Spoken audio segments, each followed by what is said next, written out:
tell us the events that led up to today. We know that you visited Siquijor with President Bongbong Marcos a couple of months ago.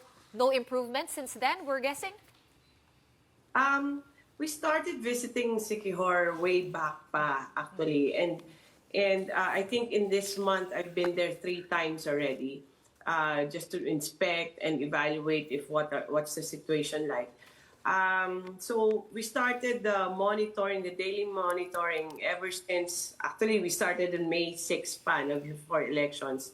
And most especially when the president visited. So mga 75 days na yung daily monitoring namin of the situation in Siquijor.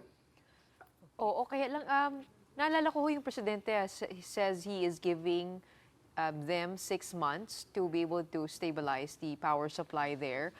What led to the decision to shut down SIPCOR and just move on? Yes, the 6-month directive was a directive to the Department of Energy, NEA, and ERC, not to SIPCOR. Okay. It was ang instructions ng presidente na ayusin na yan at dapat within 6 months, meron na tayong long term because we could have had band-aid solutions. Yung pasok kami ng mga ibang gensets galing sa Palawan, kumuha kami galing Surigao.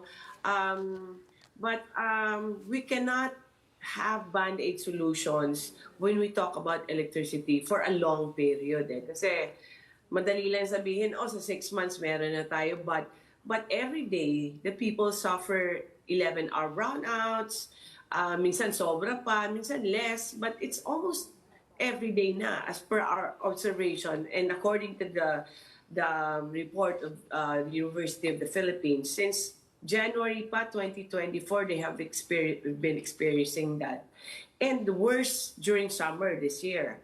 So, it was 6 months maximum. So, ang